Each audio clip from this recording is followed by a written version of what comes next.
Let me start with saying hello, everybody. It's 16th of November for probably most of you, and already 17th of November for me here in Australia.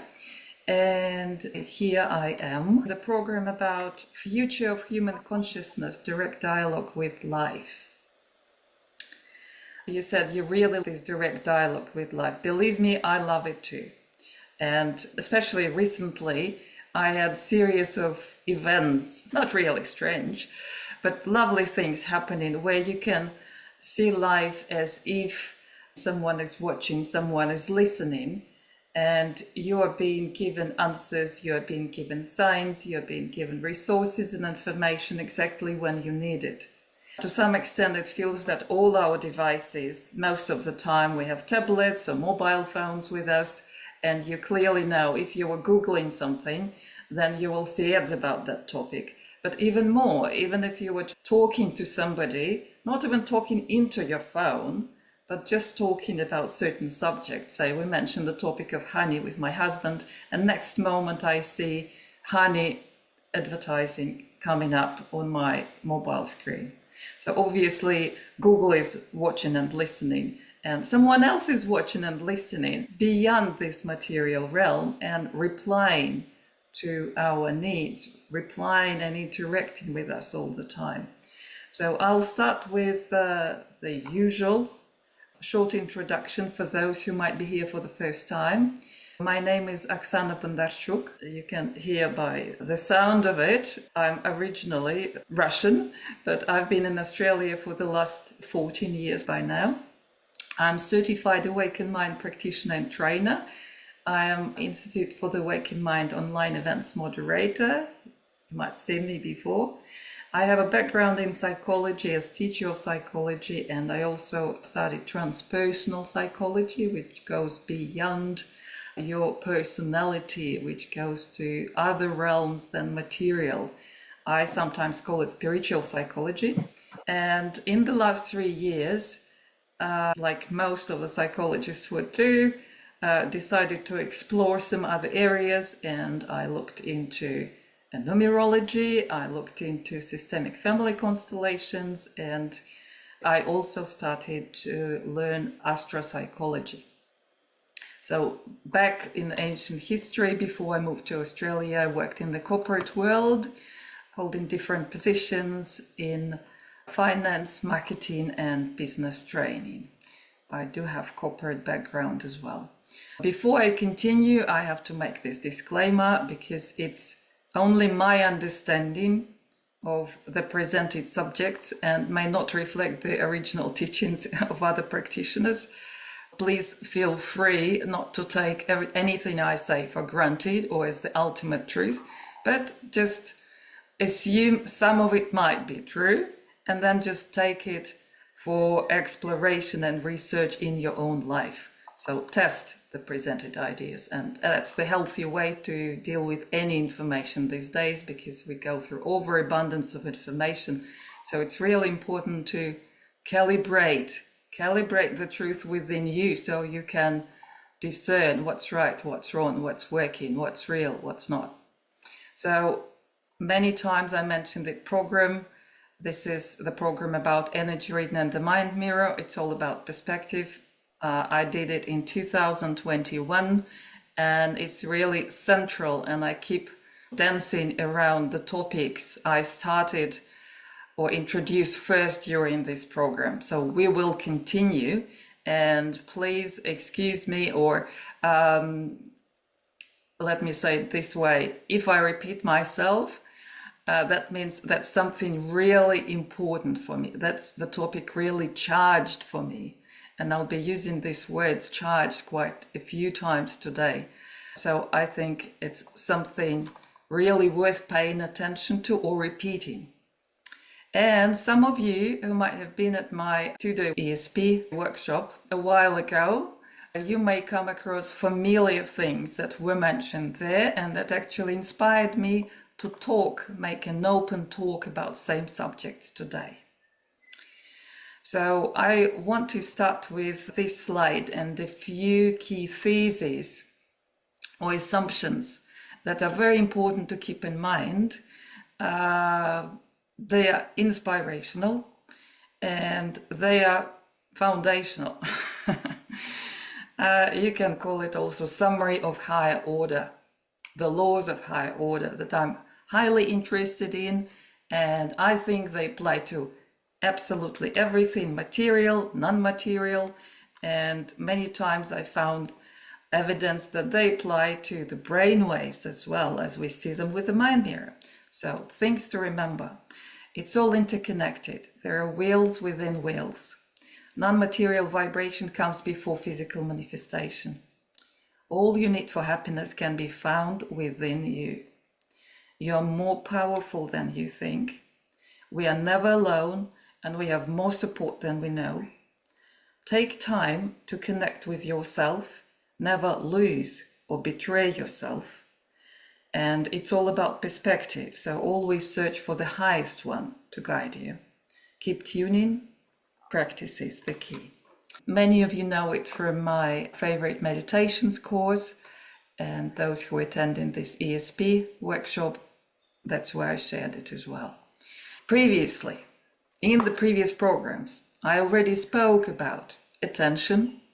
I spoke about flow and peak performance, and knowing mind mirror work covers many more topics, or people come with requests commonly addressing mindfulness and maybe exploring meditations. There are lots of meditators who are interested in seeing what's going on with me, with my energy field, with my brainwaves when I meditate. Often there are requests about creativity and how to enter creative flow. Personal transformation, it's a common theme, but I'm not sure how many people consciously are seeking this transformation. Usually we hit some block or we have some problem that we want to resolve. So that would be a good way to address it, with awakening, right? With raising your awareness to another level and looking at it from different angles, looking at it from higher perspective. And naturally, whatever we do, even if this was a request for peak performance and optimizing the brain function, however you want to look at it, eventually it will sharpen your senses, whether you want it or not, and make you more intuitive if you are open to it. And it will start pushing you on a path of spirituality if you haven't been there already.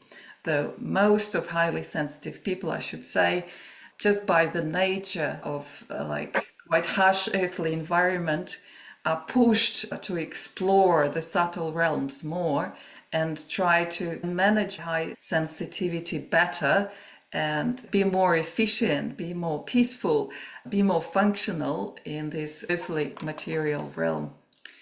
So we'll be focusing on these things, maybe with a special focus on key notions or key terms of mindfulness, spirituality, meditation, all those favorite subjects of ours. Let's start with this blind test. Some of you have seen it already. Here are 3 shapes. Ignoring what you know, if you already know the brain waves and how they look like with the mind mirror, just try to imagine and think which of these shapes, 1, 2, or 3, would you attribute to the state of disconnected from reality, blown away, or mindful with another spelling, or mindless. And you can just give a number, or just in chat if you like, or to yourself, say Q1 1 or Q1 2, or however you see it. And let's just test, because it's blind test, but it's a very good test. So that was the first question. Which one you think would represent the state of being disconnected or blown away?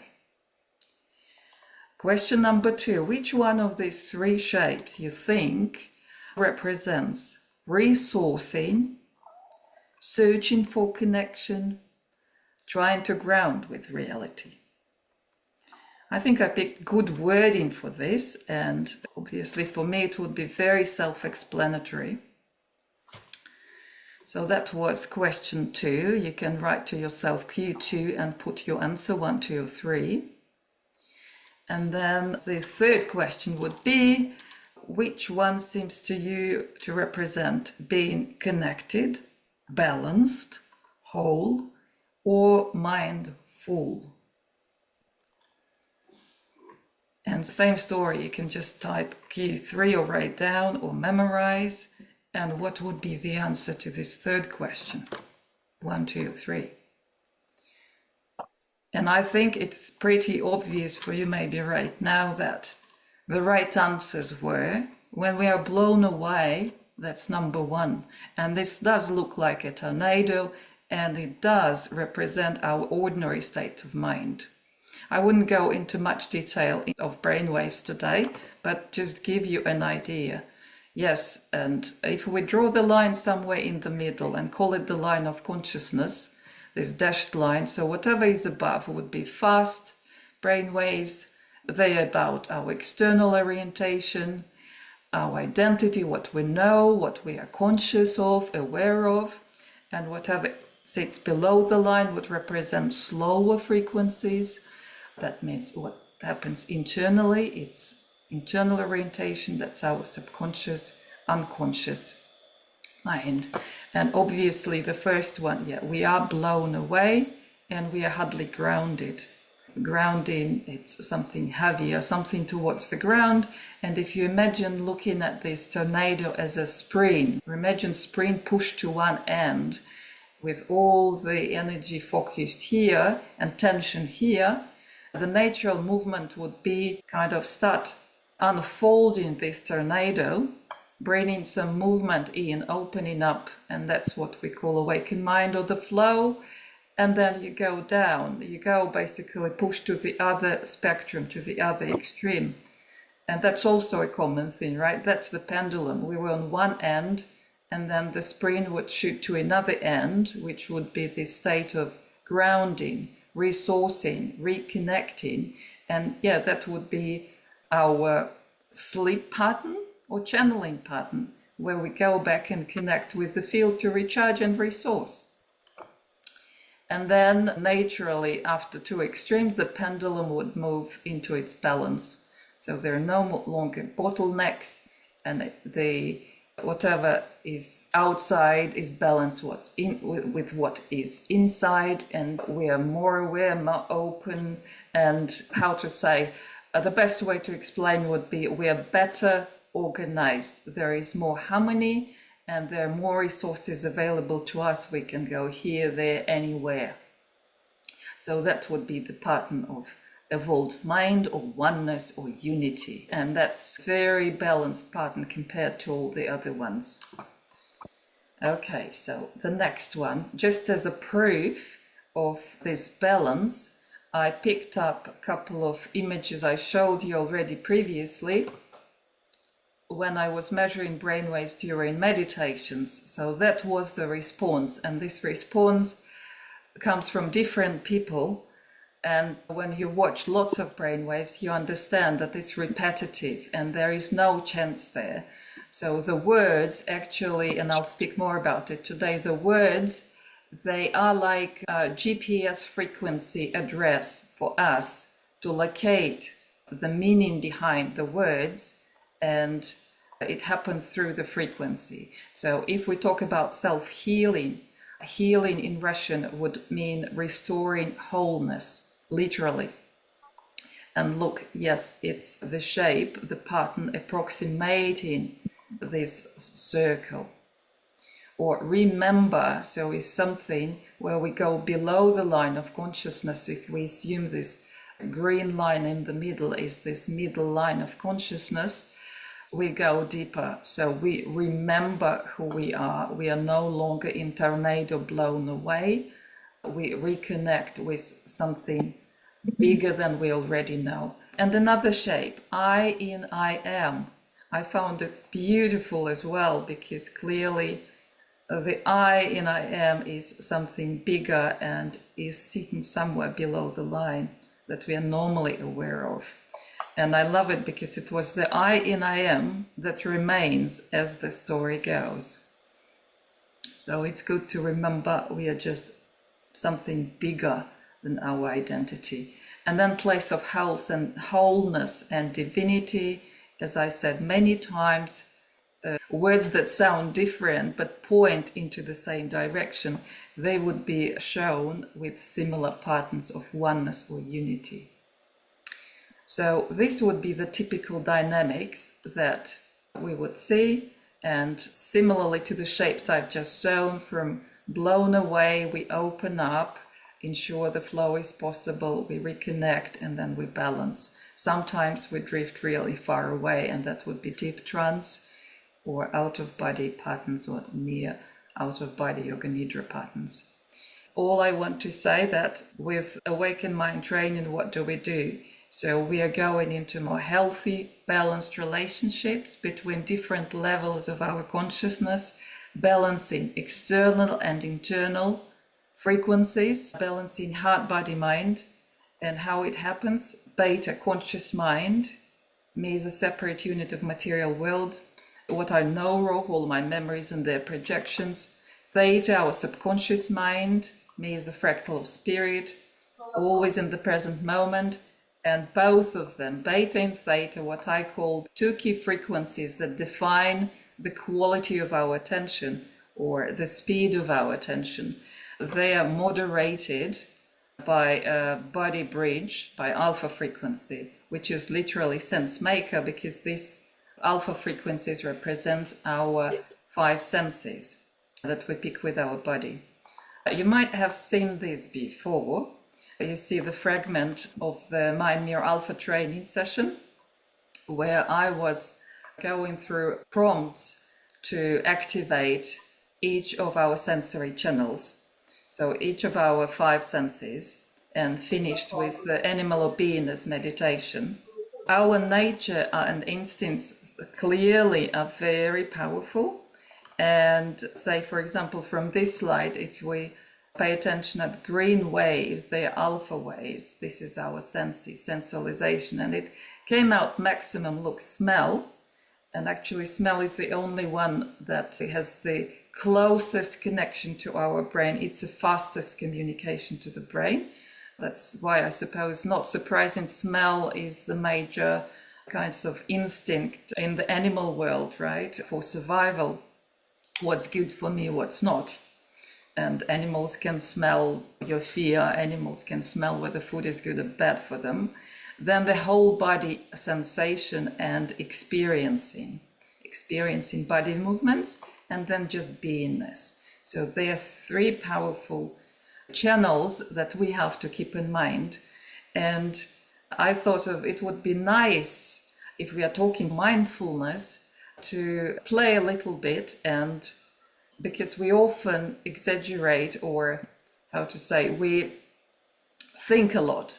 Thoughts, they're something abstract and often disconnected from physical reality.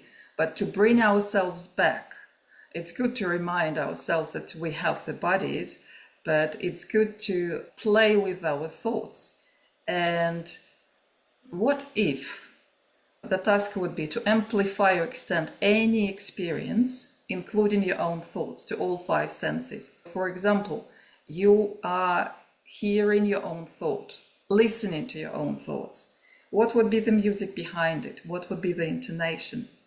What would be the flavor of your thought? Would it be pleasant? Thinking of this exercise, I realized some thoughts, they literally stink, so I don't want them. And that made me clear my mind very quickly. And another thing was, when I touched with my eyes, vision is very powerful. For most of people, this is a dominant channel.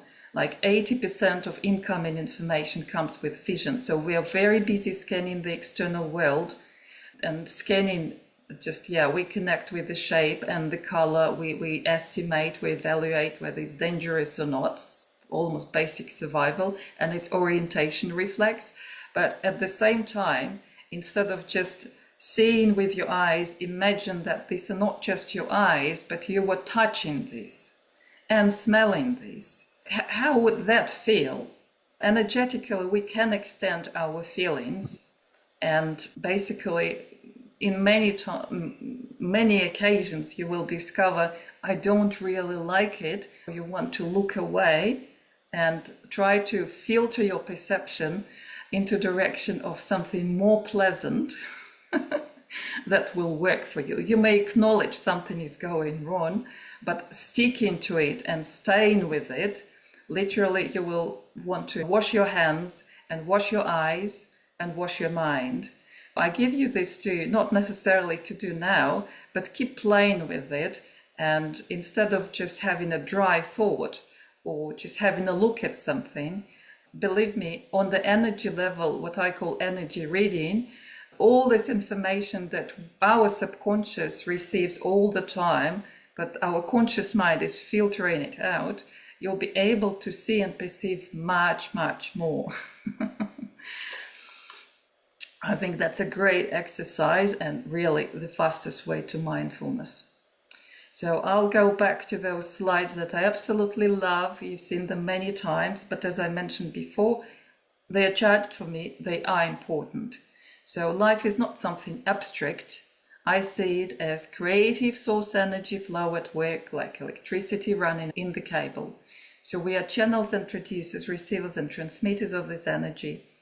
And naturally, electricity will produce a magnetic field, and that can be called love. And love, it's something which binds, creates, attracts, and thus love and life are inseparable. We can clearly just call it life-love flow if we like. And the flow, I'll make an important addition today, it's not chaotic, right? This life, this world sustains itself because obviously there must be some clear patterns or pathways or rules or laws that this flow is following. And naturally, if we're going into higher states of unity and oneness, we are going into more balanced and better organized states. So this also points in the same direction. So the universe is quite organized. So if you want to be more efficient, more balanced, simply happy, that means we are moving in direction of from chaos, from chaotic flow to better organized flow. So all creation is subject to those rules. This is information, this carcass or skeleton along which the energy flows. In other words, I may call this skeleton or these major pathways or directions truth, laws or truth. And here we come to another very important point. To most of us, yes, we have plenty of our individual truths, but there's something central that even our individual truths will be pointing at, as there would be a seed of truth in every lie. You can't clearly create something which is not attached to the real world in any form. There should be at least one spot, one dot where it touches the reality, and then around that we can make a great cover up. So what I'm talking about here is truth is not something abstract, but can be seen as awareness of being able to see the direction of the energy flow of life from bigger perspective or alignment with the higher order of things. I just call truth this high order. In other words, you may also call it integrity. When we are full of integrity, we are more aligned with this universal truth, getting closer to it. I'm not saying we necessarily can get this highest perspective all the time, but we are getting closer to it. So here is an important comment. The entry, how do we connect? And why is it important? So the more honest we are to ourselves and others, the less distortions we create in our perception. We are more connected to the flow of life. So that means more flow, more electricity, more power we have. And we have more clarity or ability to see the reality as is, which means our intuition sharpens, we sense better cause and effect. We may even predict or see things before they happen. And sense is a great word because it literally refers to the mental realm where we make sense of something. So it fits with the context. It holds the meaning for us, right? And then sense is also physical sense where our body can sense, right? So I can call it actually a charge indicating that you are connecting or belonging to this higher truth. Whatever makes sense to you means you're getting closer to your truth. And whenever you feel the resonance in your body, it even proves sensually, through sensual experience, that you're entering into this flow of life and love, or connecting with it more. Okay, and another interesting question, obviously when we lie, when we have to hide something, it takes lots of energy resources. It's not easy to do, to keep all the versions of scenarios to stick to the same lie and keep repeating it. So you have to hold two images in your mind, two stories at the same time, the real one and cover up one. Naturally, when are we more relaxed? When are we hiding something, or when are we accepting things as they are, or as we are, and as is, basically? So I'm trying to say that if we want to be in the flow, and I guess everybody wants to be alive, we have to be more relaxed. Truth, naturally, sometimes it can be scary, but naturally the response is, when we come across the truth, it makes us more relaxed. It helps us to reconnect with the flow, and in many ways it's healing, it's liberating. And here I want to share with you a little hint that I picked up and learned during my family constellation studies. So as I already said, words are not just words, they are spoken codes, which provide our mind with GPS coordinates to locate the meaning and activate the frequency behind the word. And with Mind Mirror and the patterns that I showed many times, and just then you can see how this is true. Words are more than words, they are programs, right? They're programming us. We are all running these programs. So whatever we think will turn into our beliefs. The more we think it, then it will turn into our manifest and our behavior. And the more we repeat it, it turns into our habits, and eventually becomes our character. And in the end, a good doctor will say that's your chronic disease, but it's actually part of your character that led to this. It's part of who you are. It's being repeated many times. It's so typical or characteristic to yourself. That's why sometimes it's good to name things just to help our minds reconnect with what it should be, right? Because often we just run by default whatever we inherited by default from the circumstances and people we were raised with. Spoken code about truth. I'll read it out loud, and I invite you to either speak it out loud while being muted or simply speak it in your mind.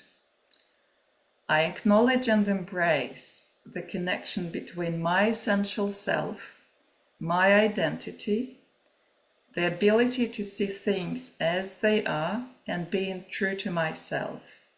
And I allow it to take place.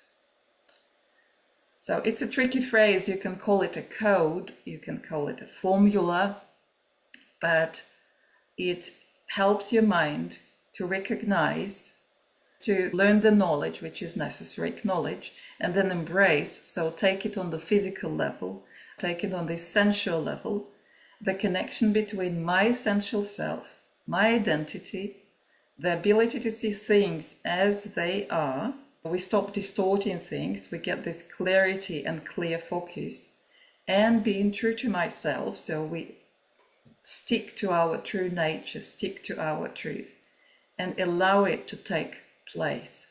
The last phrase may sound unusual. The previous ones are common. It's almost let's unite beta with theta through alpha and make it clear and make it all one and clear.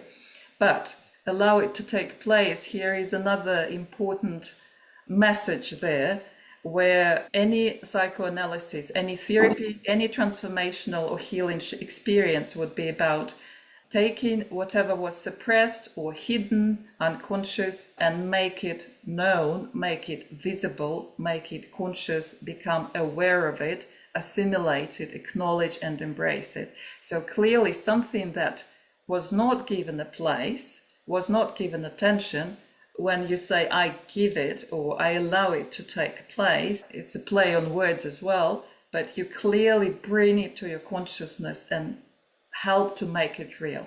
Okay, I hope I explained it clearly.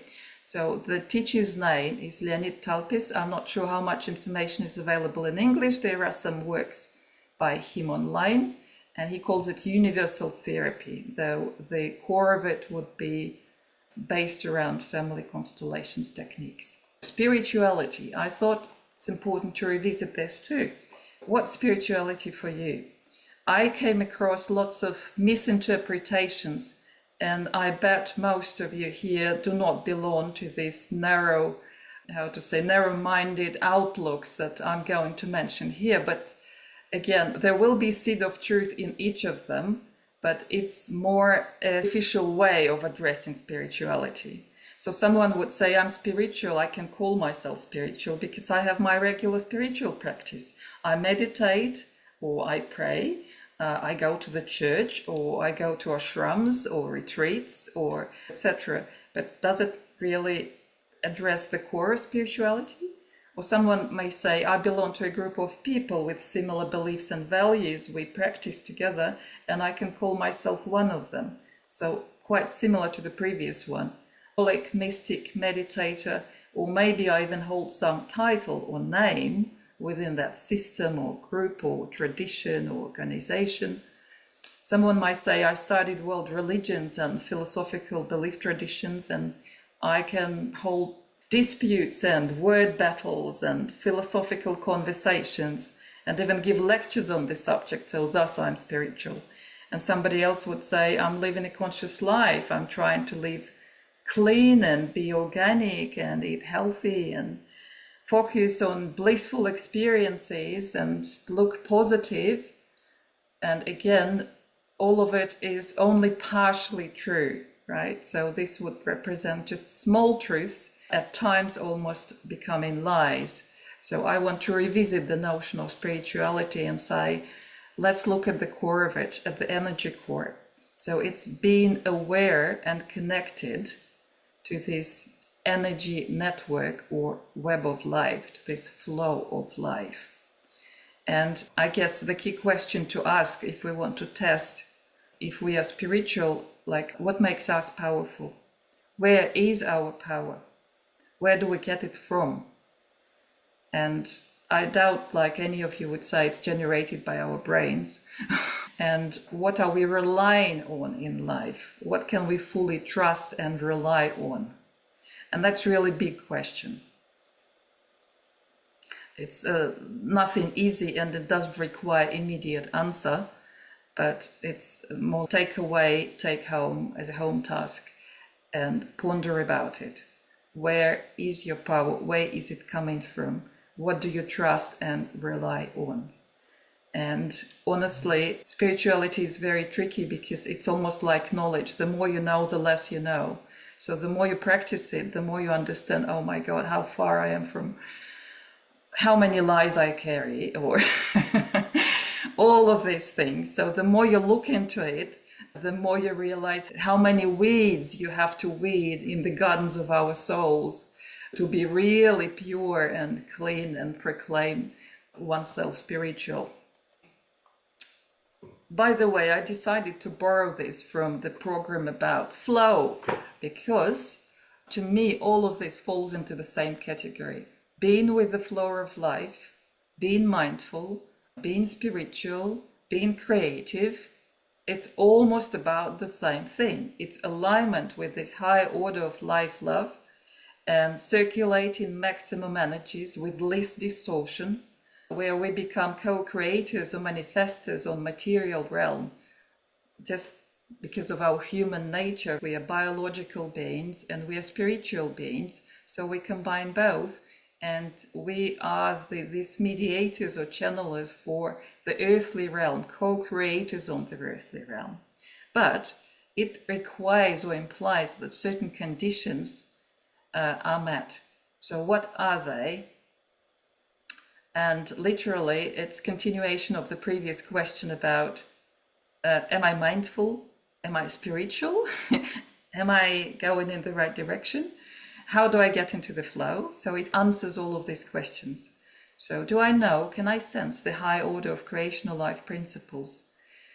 Do I recognize my place in the interconnected hierarchy order? I wrote these questions from the first person perspective because this was my exploration, has been for many years, and in the last 3 years it was especially like a big focus on all of those questions.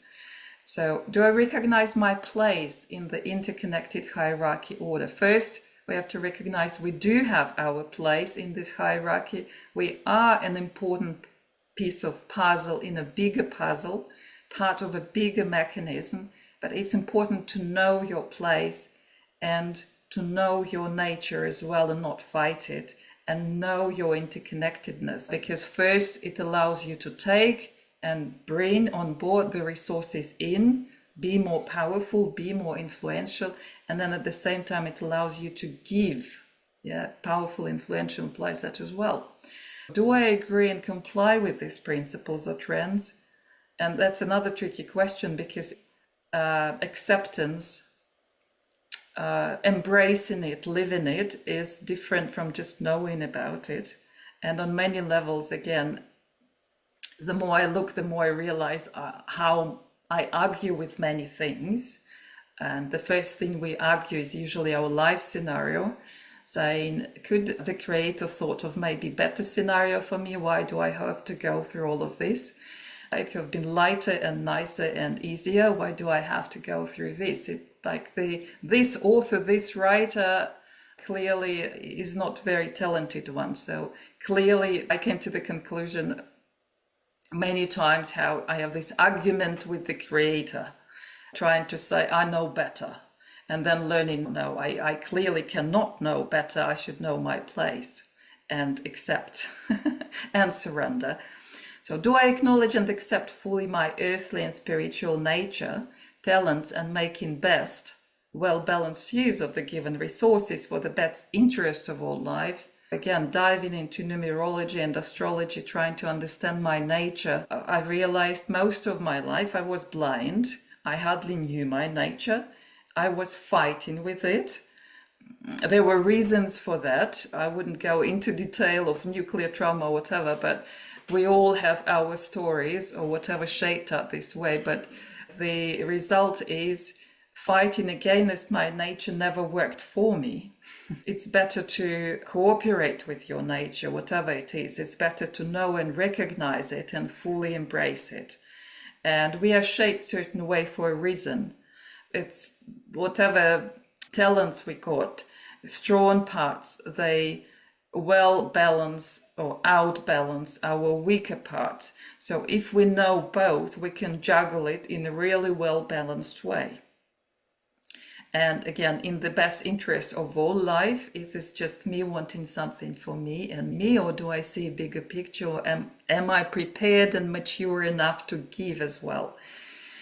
How well I cooperate or align? Do I know how to relate to myself and others, remaining flexible, ready to learn, adapt, transform as life requires? Because life is a flow, it's constantly changing. And the base ground for that, our kind of initial settings, default settings, should be leveled, balanced. Because if we are not in peace, at peace with ourselves, these distortions will ripple through all the relationships with the rest of the world. We can't clearly see ourselves, so how can we clearly see anything else? We are looking through our own eyes, through our own prisms, and they are blurry. So yeah, life basically requires this constant learning and adjusting and clearing, focusing the lenses to make sure we see what really takes place without distortion, without flattering ourselves or flattering somebody else, diminishing ourselves or blowing our egos and look bigger and trying to diminish everybody else. So it's a long journey. Am I able to feel gratitude, empathize, and forgive myself and others? So it's part of acceptance of our nature and part of acceptance of our place within the bigger picture. How often do I feel, experience, support, coincidences or luck? And I see it, luck and support and coincidences, literally being a result, just a logical, almost predictable result of being in the flow. So when we get there, when we cooperate with life, when we are aligned, when we surrender, when we know our place, it just rolls. And the amount of miracles or coincidences or synchronicities and luck, you can't predict it. It's unbelievable. It makes it difficult to believe. And then this same fact turned me into thinking, whoever writes this story of my life is actually a brilliant author. I could never think of it this way or put all these things together, entangled or one stemming from the other in this particular way. So how often do I experience positive states? We can call it balanced brainwaves. Do I feel purpose and meaning in my life?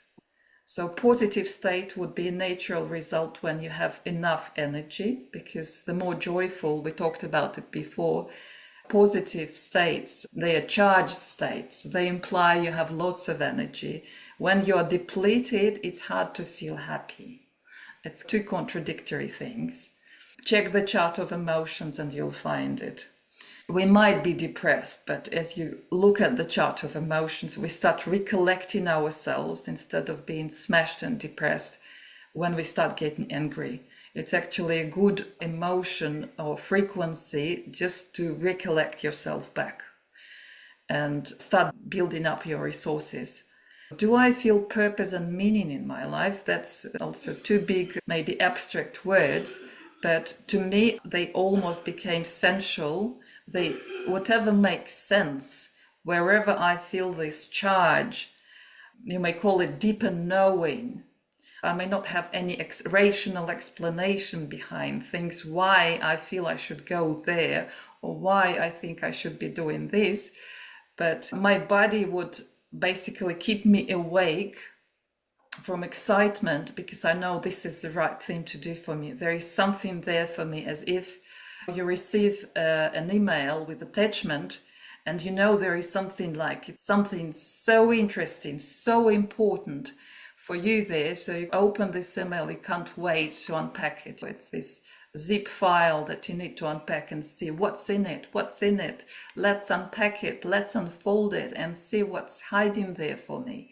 All these treasures, all these gifts and lessons to learn. So that's exactly how it was happening and is happening for me these days. And I thought it would be nice to share with you the spoken code about spirituality. It starts with the similar words, same words. I acknowledge and embrace the connection between my essential self, my identity, and something greater, and allow it to take place. Here, a good question would be to ask, how do we connect with something greater? There are many ways how we can connect, and I think I mentioned a few, but the basic one would be we can connect with something greater. What could it be? It could be my family system, it could be my ancestors, it could be bigger nature that I'm part of. So think, what's that something greater for you? To somebody, it can be a local church group. Nothing against that. It may take you to the same place. But it's something greater than your little identity of who you think you are, who you think you know, what you think you know about yourself. And it extends and makes you bigger through this belonging to something greater. And clarifying meditation. So a few very superficial statements, but again, I keep coming across them in real life from many people. So some would say, people look at this superficial side of things and say, meditation for me is part of my yoga class. I do it because it's trendy and it adds value to my self-presentation when I say that I meditate. I can claim that I'm mindful and spiritual. It's a way to improve my attention and give me superpowers, someone said. I meditate and then my mind will be clearer and work faster. Yes, there is seeds of truth in each of them, but still, it is about mantras or affirmations that make me feel good. So I'll sit there and drill my brain or repeat certain words, spoken codes, and clearly I just said it myself. They take us to a certain frequency. They help us to locate with what's hiding behind these words. Through words, we connect with the states. We connect with those frequencies. I see myself dressed in white and sitting like those Zen monks, feeling cool about myself.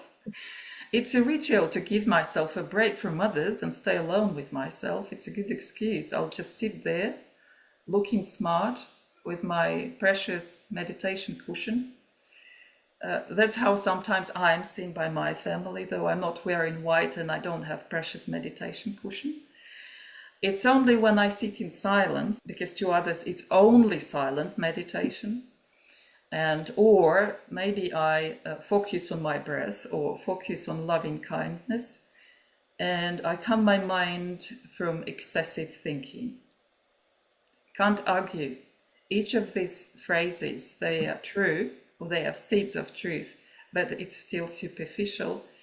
And I'll go to my definition of it. It's a process of tuning to restore, reconnect with the life energy flow, with something greater, if you like, and shift the perspective to manifest and create. And the questions here to ask would be, how do you reconnect with the life energy flow? What are your doors to something greater that you know, that you can sense, that you trust, and you can rely fully on? So here you can see how all these key terms link together, because we talked about flow, spirituality, and mindfulness, and yeah, it all clicks together. But here I want to give my story where I had to explain that to me meditation, it can be considered a ritual, but it is and it is not, because it's not a blind ritual that I do in autopilot mode. It's something that comes from the need to connect with something bigger. And if there is no need and if there is no intention behind it, I simply don't understand the meaning of it, right? Why would I be doing it just blindly, sitting there repeating some words or focusing on something, not even knowing what I'm doing? It's like, where am I going? Where do I want to get? So clearly, I think it starts with the need. You can call it acknowledged motivation and clear intention of connect with something bigger. Obviously, it can be seen as a technical exercise, mechanical exercise of training the brain. Can't argue with that. But naturally, as I've shown, even if you do technical exercise of sharpening your brain and taking you into more balanced, organized state, eventually it will take you to the same place. It will take you into the state of oneness and unity and bring you closer to spirituality. As I said, claiming oneself spiritual, it's a big claim to make. And finally, the last two things. I mentioned attention many times, so this is our instrument. It's our tool, magic wand, a vector through which we channel, direct the flow of life energy, and we point at what we would like to create and amplify, because attention is energy. We direct it and we help things grow. We create them, amplify them, and that's where mindfulness comes hand in hand with how we manage our attention. Our most precious resource, we have it by the life of birth, channeling this life, source life energy through us. What do we do with it? So mindfulness would be watching where our life energy goes, recognizing the truth and doing our best to follow it with our attention. So I hope this mindfulness exercise in the very beginning would come handy later on. Just mind can trick, mind can detach, mind can fly away and dissociate. But as soon as you add to any mind product 5 senses and sensualize whatever goes through the mind, that will give us many hints, many clues. It's a great compass to bring you back where you're supposed to be, bring you back to the right path, bring you back to your truth. Okay, here we come to the core of it, the ultimate listening formula. I summarized here the knowledge of the brainwaves, or different levels of our consciousness, with the phrases or dispositions from systemic family constellations, which is a type of short-term psychotherapy combining lots of modalities in one. But the core of it, even if you don't know what it is, the core of it, it is very spiritual in its essence. And it teaches you to know your place, to be aware sensually of what's coming in, so have very acute senses, and cooperate directly. They would call it the knowing field. I may call it cooperate directly with the flow of life. So let's see what is what. So in white were my initial words from how I summarized it for myself from Awakened Mind training. And in yellow would be almost extracts from citations of Bert Hellinger, the founder of Systemic Family Constellations. So how we relate with the world and know our place. So beta, mind calm and clear. So this is our thinking mind. No intention, that may be very confusing, I'll explain it. No fear, no expectation, no prejudice or preference, no thinking, just registering. Observing walkie-talkie in reception mode. Standing in the position of service, the youngest in the hierarchy, becoming an empty container for the field. So that's very interesting, because this exactly explains the main function of our thinking mind is to know its place, don't be blown away or taken over, how I was showing in these first shapes in the very beginning of presentation, but do not distort the picture by having big expectations and intention that is too hard or too pushy, that tries to push the reality in desired direction, saying, no, I know better how it should be. Preference, same story. We expect this or prefer this to this. No thinking, just registering. It's there to register, to observe. Observe and read the signs that life is providing to us. And really, I know it's a bit crazy outlook, but how do tarot cards readers say what they say? But it's all about them tuning and seeing what's going on and just reading the signs and using cards as not quite white screens, but using as screens to project the meaning, the true meaning, the knowing from their subconscious. And I mentioned tarot cards, but you can do I Ching readings, the 64 hexagrams that always show what's going on with you at this very moment in time. And you throw the coins, or you simply open the book and you get the reading, and then your subconscious will pick from it, will filter out from it whatever is relevant for you in your current situation. And the more you are aligned with life, with the flow, with your truth, the more interesting things you'll pick up. It's almost everything will start talking to you. You walk along the streets and the banners, big advertising banners on the street, will be giving you messages that you need to receive, or they fully resonate with how you feel in the moment.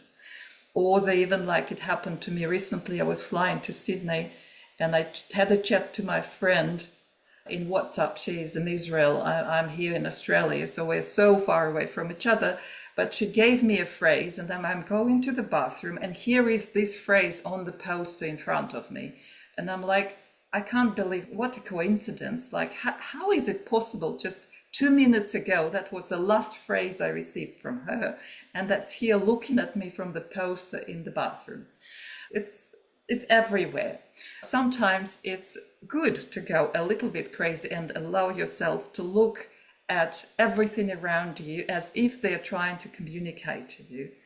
I think a big opening for me was when in Vedas they said that pregnant women, they are supported by the whole life, by the whole universe, because it's such an important function of procreation. And it's almost like being pregnant, you start feeling these birds are singing for me. I know it's very egocentric perspective, but sometimes if you allow yourself to think like that, birds singing may become healing for you. Your life will turn into magical life where everything is magic and everything is constantly interacting with you. It just most of the time we're ignoring these facts. So what else is important here to explain? Walkie-talkie reception mode, because if we are thinking that we know better, we no longer can channel, we no longer can receive. So clearly the mind should be calm and clear and in reception mode. Standing in the position of the service, when it's just me, clearly I can't see beyond my nose. When I sit there and say, okay, within this bigger perspective, bigger picture, bigger hierarchy, within this high order, I am probably one who needs to receive whatever I'm supposed to receive. And when you sit like that, in particular in family constellations, the story is about you and your interaction with the client or the person for whom you are constellating. And for everyday life, it may mean just listening to another person. If you genuinely want to help, you sit there in the position where I'm ready to receive your story. I'm ready to receive and sense and feel and acknowledge what's coming with your story behind words. And that way you see so much more. So that was about beta. Empty container.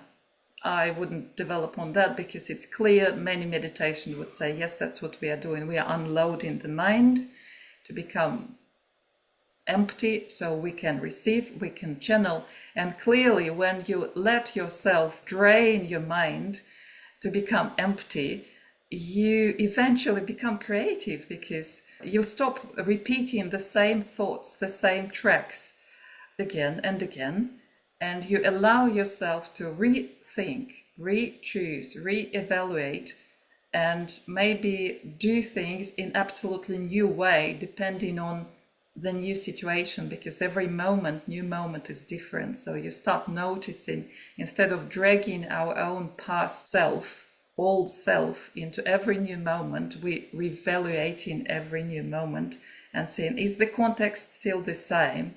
Is it still the same time-space context? Or am I dragging something, some scenario, some behavior pattern that no longer apply and is absolutely irrelevant?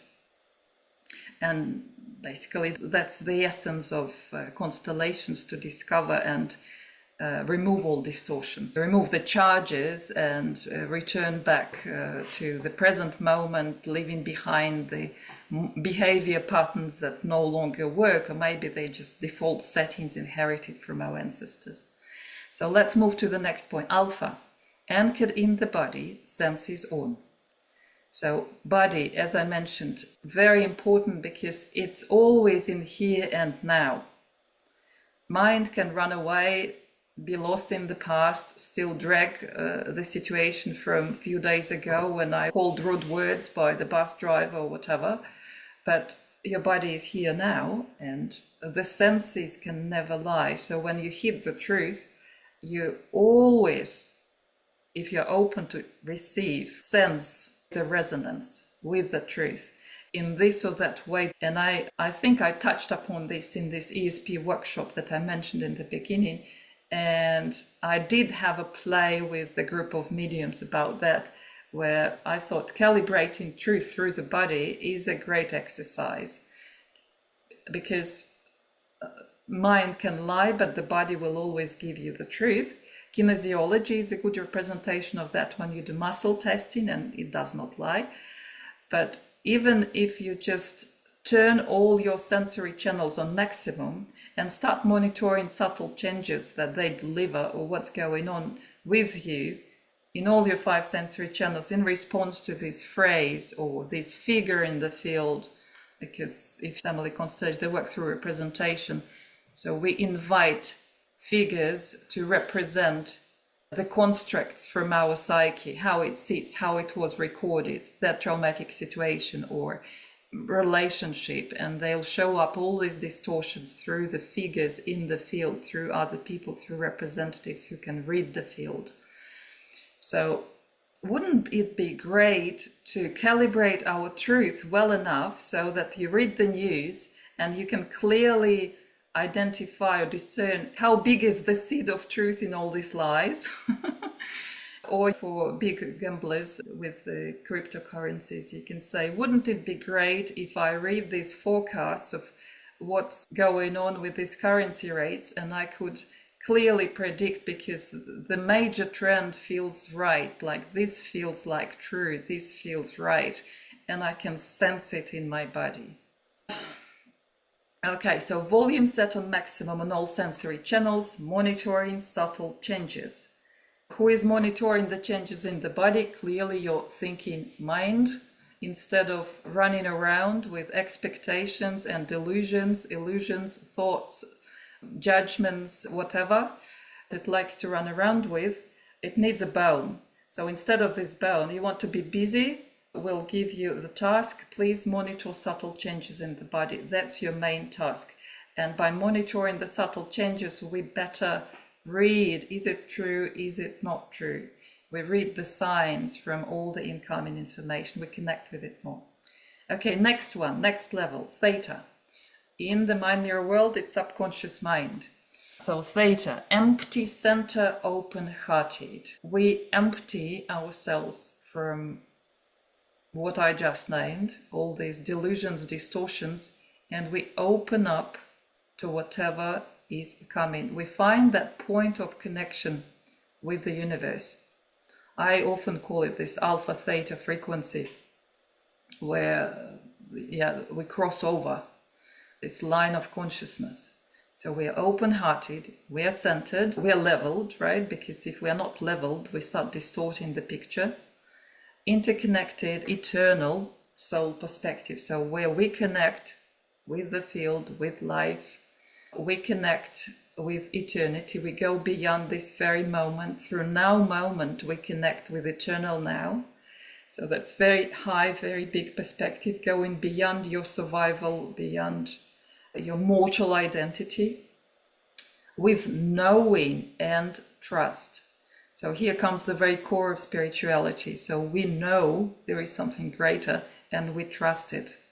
And we are no way superior to reality. We're not trying to dominate and say, hey, creator, you did a bad job here, I know how to make it better. Obviously, there are reasons. There is cause and effect, why things are the way they are, even though we cannot see them through our eyes, with our limited minds, with limited lifespan. It may stretch beyond what we know, our knowledge, our awareness, beyond our even time-space context of our lives, these particular lives. So it's important to stretch our perception beyond that, at least on the level of mind, to accept that this might be real and I'm picking something which actually belongs to my ancestors, some destructive pattern which basically wasn't destructive. At some stage maybe it saved someone's life, but for me it doesn't work anymore. It keeps me away from life. So we are open to be vulnerable and making mistakes.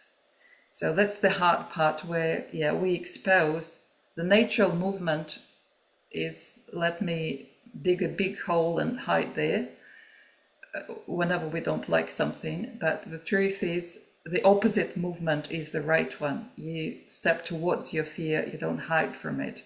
And that's the only way to transform and grow. Or you hide until you recollect enough resources to step out and face it. And allowing to make mistakes is also important, because just again, when you're reading the field, there might be mistakes. There still might be distortions. But the more you practice, the more you try, the more you learn to trust yourself, and probably the less mistakes you'll make. The more open you are, the less mistakes you make. And then ready to accept, welcome and accept what is coming, truth. Again, we often shield ourselves from the truth because it may go beyond what we know. Unknown is scary. Beyond our expectation, it's scary.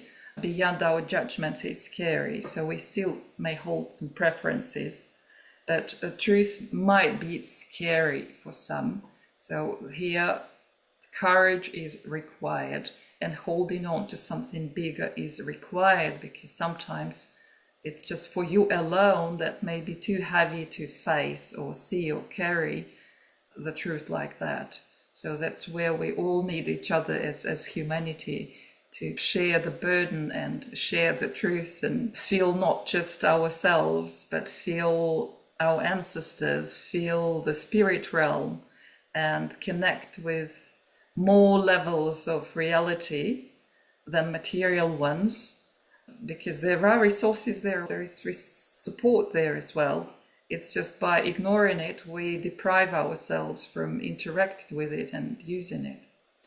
So delta, compassion, humility, empathy, and I may still leave instinct here, because instinct is extremely powerful, and empathy, humility, compassion, I should say, these are just higher floors of the animal instinct, higher floors of consciousness. That's a good way to explain it. I picked it from astropsychology, where there could be different ways how you can channel certain energies through you. There could be low floors, the same quality or nature of energy, but there could be higher floors. So basic survival instinct is very strong. And then this tuning is part of this basic survival instinct, attunement, reading the signs of what's going on around with our senses. Nothing different for humans. It's just taken to another level, where we extend this radar, antenna, telescope to maximum. You can say delta. I often say, to me, it's almost like extended alpha. Alpha is physical sense. Delta would be etheric body, where you extend your senses. So I can sense it with my, I have sense of touch, but I'm not touching it with my hand. I can see it, but I cannot physically see it with my eyes. I remote view. You understand what I mean? So we stretch this ability beyond just physical body limitations and connect. And part of it is ability to stretch and include others, but not losing yourself in it. So you clearly acknowledge both. And then you approach yourself and others with compassion and humility and empathy, and it's a very gentle touch, because we are working on a subtle level. So open to receive from the higher, infinite unknown. Again, only with courage we can do that. Maybe it wasn't as clear for those especially for whom family constellations are not known, but still it's a good way to reset our default settings from being blown away and I know better, to finding our place, finding the place for our thinking mind, finding a place for our body, and acknowledging that it's very important. It's of great assistance here with all its 5 senses, connecting with a deeper level of our eternal self, with our heart, and open up there to connect with something bigger. Through that, allowing ourselves to be vulnerable, make mistakes, and accept and surrender to what's coming. And having trust to what's coming, it's for our better good. And then delta, compassion, humility, empathy, it's instinct converted to higher floors. or elevated to higher floors of human consciousness, where we basically sharpen even more our five senses and ability to attune and better understand, read ourselves, better understand others, and communicate directly with the field, with the unknown, with what's coming. So in essence, that was the ultimate listening formula. And in reality, to me, this turned into sort of meditation practice, because when I had to lead the constellations, I had to take it on, because there's no way I can predict the next movement, or if I'm not listening to whoever is on a hot chair and presenting the case and asking for help, if I cannot fully attune to the request, I cannot address the request, I cannot discern and decipher it properly, accurately, and then see in words. Mind stories can be repetitive and take you away. Behind the words, you'll see usually the pattern of what's actually happening, what's the true message, and what the logical movement or solution would be. And then the question is, how can I facilitate this movement or solution? Release of that block. Can I connect with more resources and be a resource myself, and all of this? So it's after meditation, we say there is a glow and after effect, where this state of mind that you end up with after the meditation practice stays with you for a while, and then it wears off in the bustle and hustle of everyday life. Practicing the systemic family constellation was a great practice for me, for attention training, for my five senses. It's absolutely next level of quality of attention, how much detail I can pick, how accurate actually we can pick. It's just most of the time we are ignoring all the signs, we're not trusting, and we are fearful or too dominant. But when you take the right place, it falls together.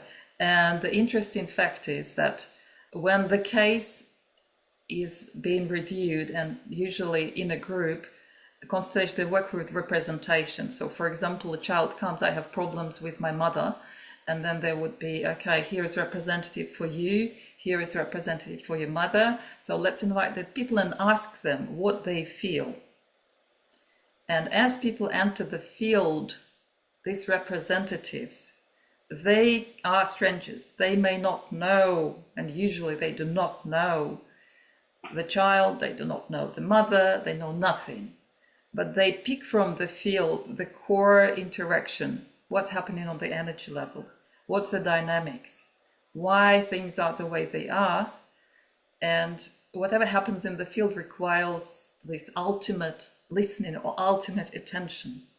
And when you train yourself to read all the little signs, all the changes, where is this representative looking, what is he, she feeling, what's going on, you take it out from constellation practice into life, and that becomes abnormally interesting. So I'll stop the presentation here. I summarized principles of high order, the key ones, but I briefly mentioned them. I'll share with you the presentation and you can do a little study at home. But for now, I want to stop sharing the slides and check the time, first of all. So what's the time? It was 1 hour and 24 minutes. And share a few stories, very exciting stories, maybe the most interesting ones from the last 3 years. Consciousness Evolution, that was the title. I guess I explained the part where we are dialoguing with life, but I want to explain about consciousness evolution and what's happening, at least what's happening for me, and then you can come back and say if you have anything similar. So I clearly can say that when I was awakening back then, I started looking into, channelings and this and that. And I was reading channelings and realizing that's exactly how I feel. I don't need to read this channeling because that's exactly how I feel now. But back then I had no trust in it. These days I learned to trust that what's happening to me does make sense and it might be true. So what I see is happening with the consciousness of today, it's accelerating at abnormal speed. It feels gamma brainwaves showing up more and more, so we can prove it as well. It feels like it's a rocket ship flying into space, and it's detaching the bases. You know how they go through a certain level and they need to detach the base, whatever doesn't serve anymore. And it feels like we have to discharge this load that we were carrying through the years, sometimes through many generations, many incarnations, and we have to drop it.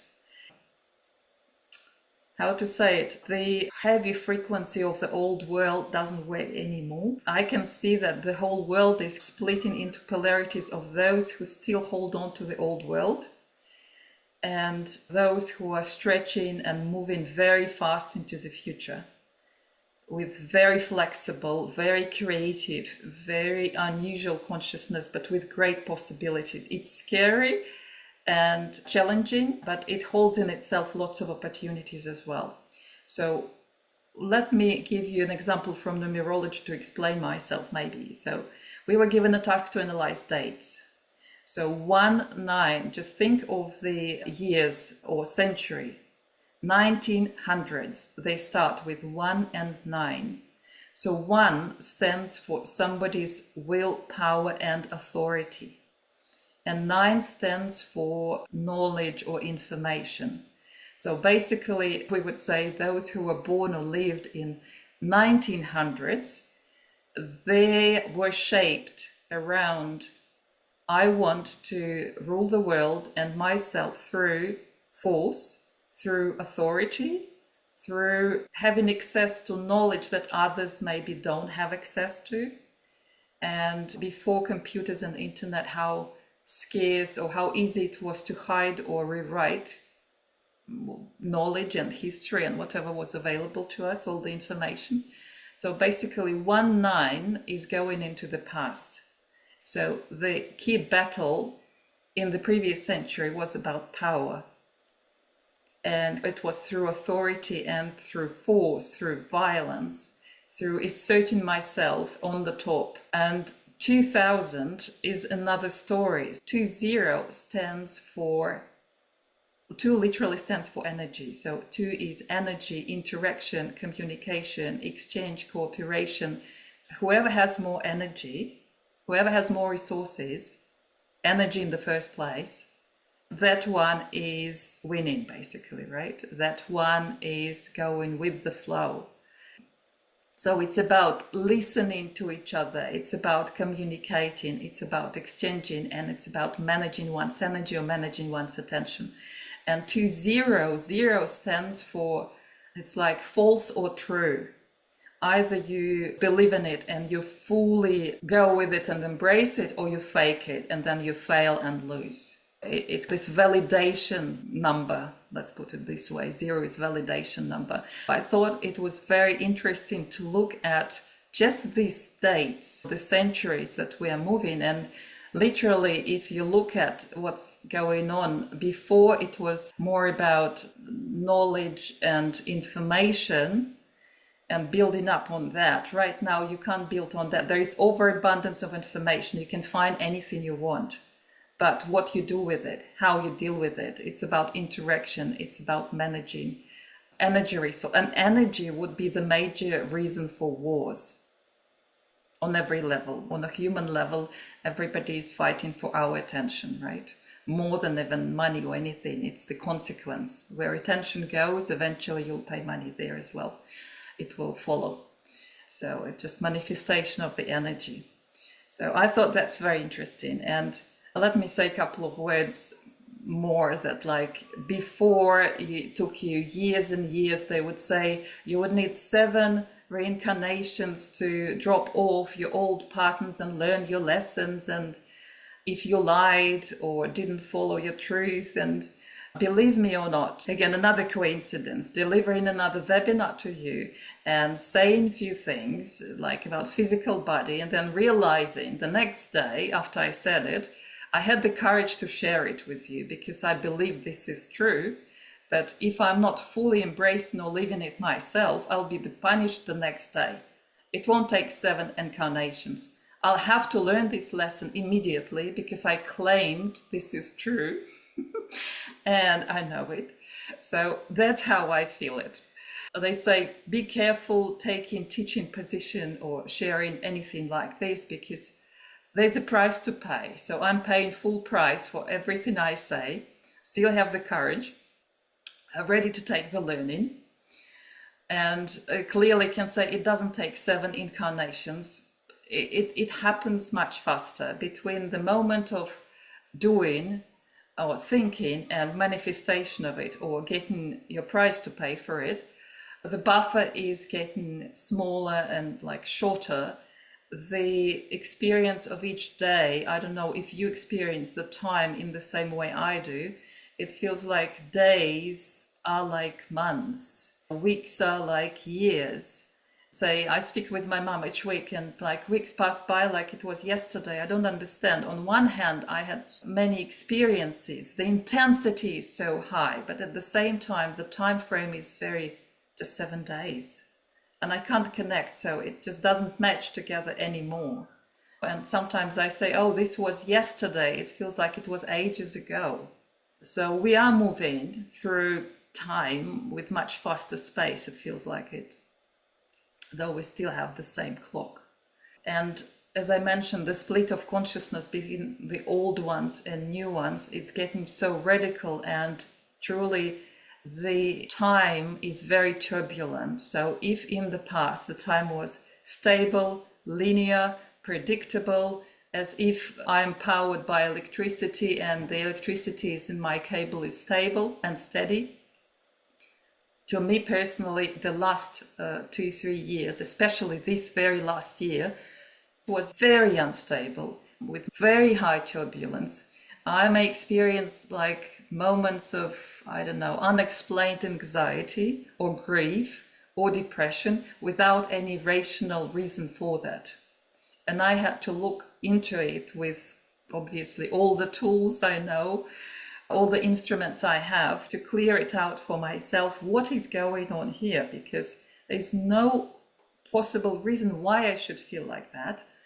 And it's harder to deal with it because it feels like it's a bigger collective wave, bigger collective field experiencing all of this that's shaking me. And on individual levels, like I would assign it, oh, it's just my recent argument with the husband or something else. My mom would assign it, oh, it's my old age and that's why I feel like that. Somebody else would say it's because I have this stress at work. We all find our own explanations, but the trend or the frequency or the state we're experiencing is very often the same. And it's hard time when you feel full charge. I feel inspired by something. I feel, yes, this makes sense. I'm doing this. And I wake up this next morning and there was a glitch in my power cable and I feel zero charge. I no longer can relate to this and feel like, what happened? I don't understand. I'm discharged and it happened overnight. It happened like flick of a second and it's different. And I can no longer stick to long-term plans. I can no longer make long-term plans. And I had to do a little therapy or exercise for myself that I want to share with you. When I heard one of my teachers saying that, yes, the old systems are rotting away, basically decaying, and some of it you can evidence with your eyes, some of it you can't see. But what happens, you wake up in the morning and there are certain parts of reality that dropped off overnight that you can't relate and connect with anymore. So that's exactly my story. So I wake up and I can't connect, or I experience that glitches in the power, in the electricity, where I no longer hear, my rails switched somewhere else and I jumped on some other line of reality, and it's quite chaotic. It's quite unpredictable. And good therapy was, you can borrow it, and it's part of the new consciousness as well, where if you see someone or attune to someone who found the way out, who knows the door, or who walked this path, through that person, you can walk that path too. And all you need is just attention high enough, this attunement good enough to be able to recognize it and follow. So I told about it many times because I thought that was all these guru initiations, what they were about. They know the path to the God they were claiming, that's the same. But I wasn't thinking about it on everyday level. Basic example, I was trying to learn AI to create images mid-journey. I was trying to install Discord and all other applications, and somewhere I got stalled. Just I had a block and I didn't know what am I doing wrong. It just takes too much time to listen to all these millions of instructions. And then there shows up 1 2-hour workshop by one of the teachers I know, and suddenly out of the blue, besides other things she does, she decided to share how to use Midjourney. And I thought, yeah, I'm doing it. I'll just buy this 2-hour webinar and watch it. And believe me or not, after half an hour of the webinar, I could do anything she was talking about. I didn't even finish listening to it because somehow through her, I got this pass. I got this permission. I received this permission, or through her, I saw it is possible. And I don't know, having her confidence, knowledge, or this pass or door or passage, in Russian language we use the word passage. So I just saw this passage through her and made it possible. And then I learned that I can literally do it with anything else or anyone else. You just listen, tune, and through that person you can make it possible. So my little therapy when I was arguing with myself, feeling quite frustrated, upset that I can't stick to long-term plans. So I decided, okay, apparently there is part of me that is so used, and it's habitual to this part, to live in a stable, predictable world where I can make plans, when I can keep my word, stick to my word, keep the promises, but it feels like this world doesn't allow for that anymore. It's becoming impossible. Like the old rules, the old ways, if I have to repeat all the same again and again, how I used to be doing and living, I'm bored, I'm done, I'm depressed, I can't do it anymore. It's the time to switch to another level, just jump to another level.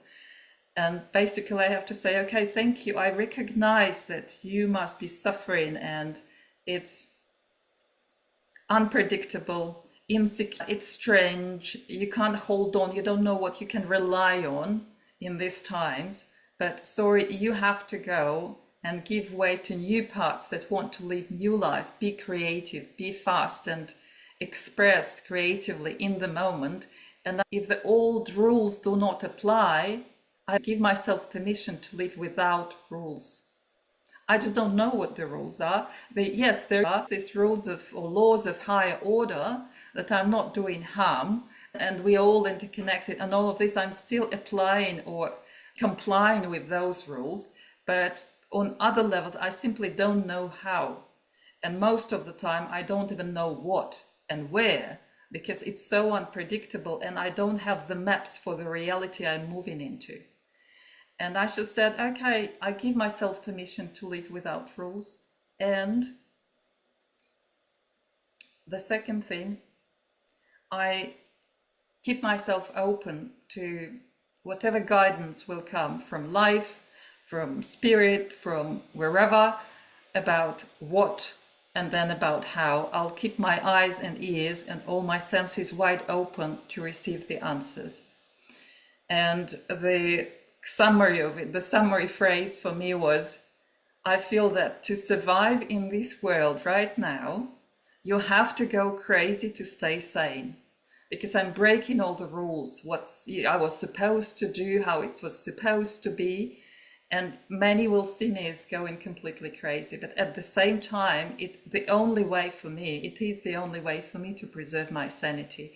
So I gave voice to both parts within me, and I married them and found this ground inside where I stopped arguing and I stopped asking myself for impossible, and I stopped waking up in the mornings trying to push myself into the old pattern, old clothes, size S, where I can no longer possibly fit, and it's simply impossible to move and live that way anymore. So that was my story. There will be many more coincidences, and synchronicities. And if you still believe that anything is happening by chance, you are deeply mistaken, because give you another cool example from the neurology. We were analyzing dates of important events in our lifetime. And I'm very bad with dates. So I thought the only thing I could do was looking into maybe diplomas that I received. I have many. And what would it be? It's just diploma or certificate, even like when I finished like certification as the mind mirror practitioner. Let me put these dates and analyze the codes behind these dates. And I thought, no, it's random, it's nonsense. It can't be true, because these papers are filled out, documents are filled out on random dates. But nevertheless, I found an interesting trend. So I have a code behind my birth date. And from that code, I can see what my life purpose is. And then I opened my diplomas in psychology, and all of it, believe me or not, teacher of psychology, that's one story, transpersonal psychology, another story, awakened mind training, the third story. And all of these papers, they are dated. The codes behind these dates has the same life purpose as mine. So we have these dates are talking to each other as if signaling me, Oxana, you are on the right path, you are doing the right thing. And yes, I may look at it through numerology like this, or I may just deeply ask myself, am I right? Am I doing the right thing? Am I moving closer to fulfilling my life purpose? And my honest response would be yes. Deep inside, I have this knowing, but it was good to see this verification or proof that it's true. Yeah, it fits, it does work. And continuing my research, I can say that every day we have a code, and on certain days, I'm not even looking on these charts or doing any calculations, but on some days I feel so much resonance, as if my channel is cleared or there are amplifiers around me. It's like I'm buzzing, I'm meeting the right people, I'm having meaningful conversations, things clean and happen. And these are exactly these days of high resonance with my life purpose. It's mind-blowing. And how one event is talking to another event. Say, when I married my first husband, and you would say marriage date, yes, we choose it, but I didn't look into any codes or anything back then. But our marriage date is connected to my date of arrival to Australia, my migration. And I migrated because of him. So it was his initiative. So I would have never done it probably by myself. And I can see these two events talking to each other. So if you still believe there is some coincidence, no, it's not. You keep looking at the numbers, keep looking at my resources, my birth date, and I'm looking at my biggest drive, biggest motivation. You wake up at night, I'll do it. I'll do it. It's about learning and information sharing. That's me. That's my essence. Anytime, even if I'm exhausted, I'm ready to do that. And then I'm looking into astrological chart, believe me or not, same story. So you can't miss it. However, it looks like on the surface, there are codes behind, they're very well programmed.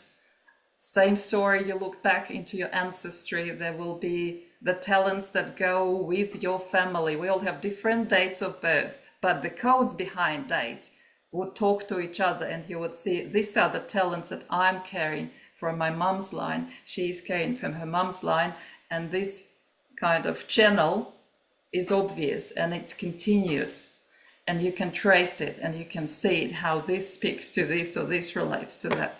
Anyway, I'm going to stop here and I'm opening up to all your questions. I see hand up. Anything you would like to ask from the first part or to share, or what resonated with you, you're very welcome. Unmute and speak up. So I can see Amil raised the hand. Please unmute and... Oxana, thank you so much for the beautiful presentation and your open-hearted sharing about your evolution experience and the things that have opened up for you along the way, the realization. So thank you so much for that. I had a question for you related to the mind mirror.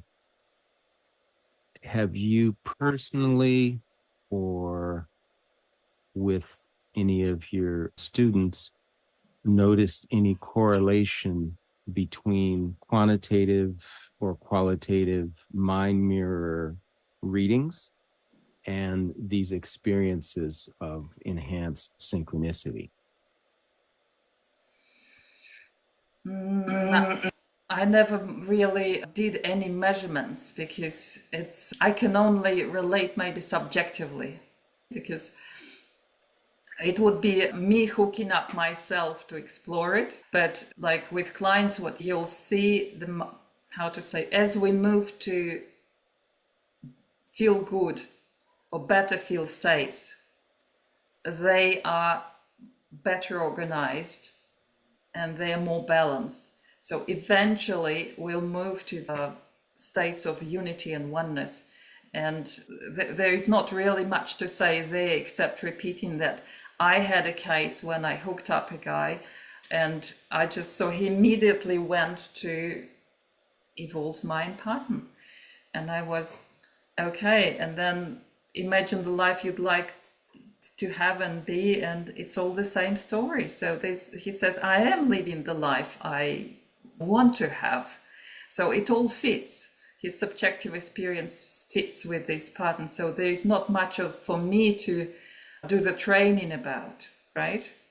And then another would be like, mediums are great at this because as you hook them up, whoever developed or naturally awakened to mediumship without particular training, they just realized they can read like that. In particular, it's related to this psychic mediumship. They're like psychic readers, not necessarily just spirit world, just psychic readers. They read very well. So this evolved mind, this oneness, unity pattern and state are very common to them. So whatever they live in, it's like even with eyes open, which is phenomenal. It's like just hooked up the person, you look at it and it's the same story. But then at the same time, I can say it doesn't give you all the answers. Don't attach everything just to the pattern, because it won't reflect your inner maturity. You may go into a high state, but the way you look at the world, it's Ken Wilber. I talked about it at one of our meditation club meetings where I explained there is a process of waking up and there's a process of growing up. So waking up, yes, you go through this, you add all the lenses, you optimize your states, but how you look at the world through these states will depend on your maturity level of where you stand in growing up, how you update and release your outdated beliefs and go to the next level, go to the next level, go to the ultimate, like, integral level.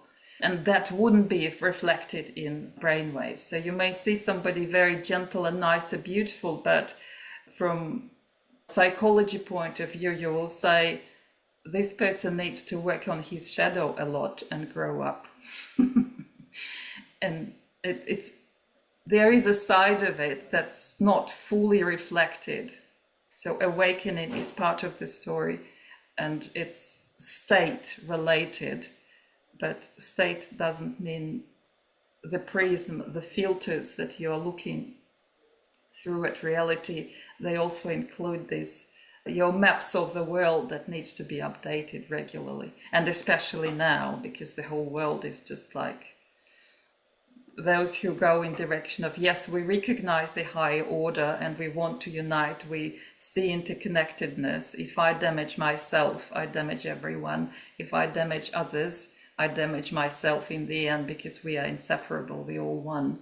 And you see it, or you completely ignore it and you just take off. No, it's me, my authority, my power, and we go that way. And it's very hard for these two worlds to meet right now, because I think this world is going to die off, if not drag us with it. So it's just like we're going in these directions. I'm not sure if I answered your question. And thank you for kind words. Thank you very much. Thank you. Anybody else? Any sharing? Comments? Questions? Is it the same for you? When, like I say that Yeah, life is different. Okay, let me then use maybe 5 more minutes to tell you another story, because I think it's a good one. We are talking about spirituality, and it's, in essence, it's connecting with something greater. And something greater, it is this human to human connection always, right? In our human world, you can't be happy and healthy and like fully isolated.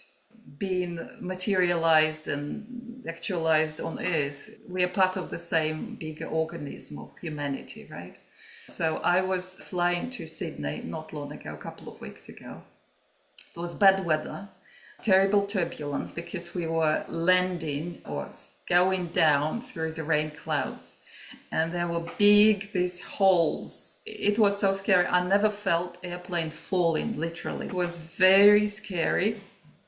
And after my big trip to Russia last year, where the airplane couldn't land a few times, and I went, it was night flight, poor night's sleep, my battery completely down. So I went into panic mode back then, and I started being afraid of flying. I used to enjoy flying. Suddenly I'm being afraid of flying. So now this terrible turbulence, the whole airplane screams when the airplane is falling. And then it starts shaking this way, strong winds. So I'm like holding to my seat, feeling very pale. And I was on my own. There was spare seat here and some men sitting next to the window. It was this emergency exit row. And I'm like, started breathing, trying to self-regulate. Okay, I'm trying physiologically to balance and calm myself down. And I saw the face of that man when he saw me breathing. My immediate reaction was, may I hold your hand? And I just grabbed his hand and clenched as soon as I got the permission. And I could feel that he was absolutely calm. Obviously, he must be flying more often than me. And I immediately started cooling down to, two tubes of water, started connecting, communicating, and just calm down. I said, it's all fine. Just hold on as long as you need to calm down. And I just realized that this human presence is, for me personally, it's extremely important. It brought me back. And then that's how my trip to this intensive started. Out of 5 days, I attended only 2 days. Next morning, I'm coming to my first class. And the first class starts with the phrase of the teacher, she's family constellations teacher, saying, I'm coming from Colombia, and human touch is an important part of our culture. So whenever I do work as a Gestalt therapist, as facilitator, I always touch people. And before I do it, of course, I have to ask them, can I touch you? But I think that, she said, I think that human touch is very important because it immediately signals the brain that you are not alone.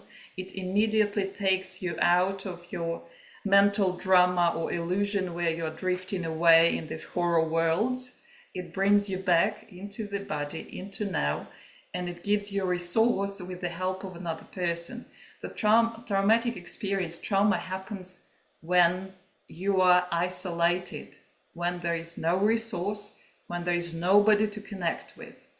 And I'm listening to her and thinking, I can't believe it. I don't have to go too far to relate to her story because it just happened to me yesterday, just when I was flying in the late night flight, when I had to connect to another person just to get over it. And I think it's a good example of, maybe you will notice, or I notice it many times, however it starts, it's like a fractal that will keep unfolding throughout what will follow.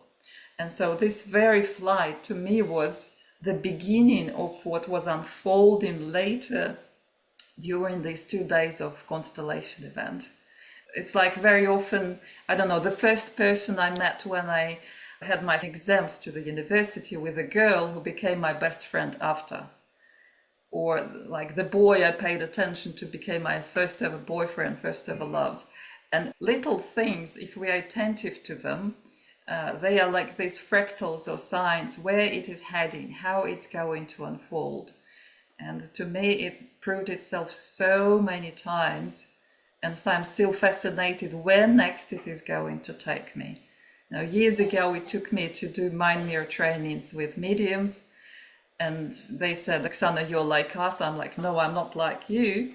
Then I'm going to this reading the field training, let's call it this way, and realizing, oh, actually, I can read the field and I'm quite accurate, and it's just my innate ability to do it, and I can't cancel it. It just happens all the time.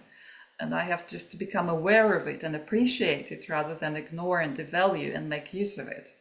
And years later, I had first maybe solid goosebumps during medium sessions, practical experimental sessions. And now I feel goosebumps basically every single time I started feeling, sensing spirit guides behind and saying yes or no. And I have almost a dialogue, a conversation. And when I hit the truth, I feel full on goosebumps, as if somebody's just waving, gliding. I don't know what they're doing there, stroking, but it's something that you cannot miss and you cannot ignore. So it's a very exciting journey in connecting more and sorting it out more, how I can connect and speak with life, interact with life on another level, recognize the lessons I'm learning, why this is happening, what's the key message there for me, and what's the next thing that is charged for me. This charge, interest, it's not an abstract thing, it's this charge that I feel, this is knowing, this is the right thing for me to do, and you go in that direction. Or this is the right thing for me to do, and you go. Sometimes it just disappears right now, and then it comes back, or not. Or then some idea comes that you've never seen that before, and you're like, isn't it obvious? Why couldn't I see it before? It's like your awareness raised to another level where you walk around the house like, what's this old cup doing here? It just cracked, it needs to go in the bin. Why I haven't noticed it? And it's just about old cup, but it's also about all other things that you never noticed. Why have I always betrayed myself? Why have I done this to myself? No. And then you move to the next stage and next step, and that's how you go. So it's 8 o'clock. Thank you so much, everybody, for all your attention, your patience, these 2 hours, making this time, making this space. And hopefully let's continue. I'll continue with more webinars, and my idea was it would be lovely to have an experimental session where we could work on the quality of your attention and mindfulness, because every little constellation is like a powerful meditation practice to me, with open eyes, where you simply have to observe what's going on in the field, what's going on with other people, what's going in between them, what's going in above them, around from the highest possible perspective. It's a great thing for mindfulness, as I mentioned, and it's a great thing to learn your place and getting closer to spirit and learning to surrender and learning to listen more than dictate your own will. Thank you so much. Have a lovely day wherever you are. Thank you for all your thank yous. I can read lots of nice words, appreciation for your language. I did my best. Thank you. Let's stay in touch. You have my email. Okay, bye everyone.